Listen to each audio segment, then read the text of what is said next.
કરવા દી મેં બાબા સાહેબના કાર્ય કરું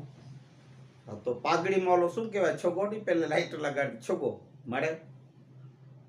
પણ મેં હા નો પાડી હા ભાઈ ઠીક છે આ લોકો ધીરે ધીરે વાત કરીને જેવો અમારા બાબા પૂજ્ય બાપુનો ફોટો હું સત્સંગમાં જે રાખું છું આ ઊભો ફોટો એમાં ઉપર રામ લખેલું છે એ આપ જોયો હશે હવે અત્યારે વિડીયો ફેરવું તો મારું સેટિંગ બગડી જશે એટલે એ ફોટો આવ્યો સામે જ છે એમાં રામ લખેલું એમાંય ભણકે ઓહો હો અશોકભાઈ આપણે વાત તો કરી પણ આ રામ નામ નહીં જોઈએ તમે જે રામ રામ બોલો એ આપણે ન જોઈએ અરે રામ નામથી શું વાંધો તમને મને તો એ પહેલો જોઈએ કારણ કે મારા સદગુરુનો મંત્ર છે પૂછે મોરારી બાપુનું તે તો જોઈએ જો ભાઈ મેં પછી કીધું હું જય સિયારામ અને જય ભીમ એ બે તલવારો એક મ્યાનમાં રાખી ફરું અને એ થકી કામ કરું છું તો કે ના ના આપણા વિચારો મેં કીધું ન ભાડે હું કહી દઉં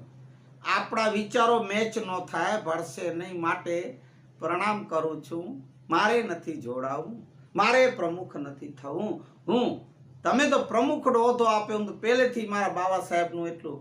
ઊંચું પદવી લઈને બેઠો છું બાબા સાહેબ મારે કોઈ જરૂરત નહીં હોદ્દાઓની હું તો જે તમે કાર્ય હવે લઈ હું તો વર્ષોથી કરું છું એ હું કાર્ય કરતો રહીશ આ રીતે જય ભીમ અને જય સિયારામ સાંભળો જય સિયારામ એટલે આપણે કોઈ પણ એક પત્ર લખી અથવા તો આપણે ક્યાંક કાર્યની રજૂઆતો કરી ન થતું હોય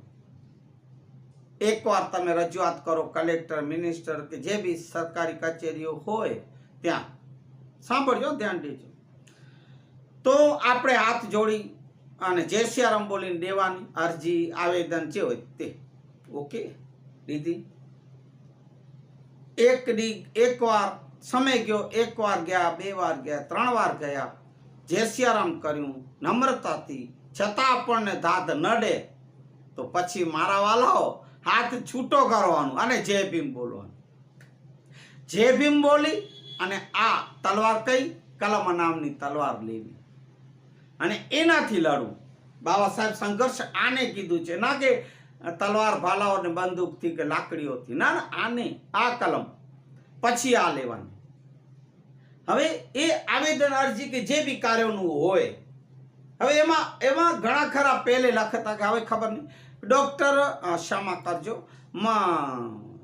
મહાત્મા ગાંધી ચિંધ્યા માર્ગે ભૂખ મરીને ભક્તિ કરવી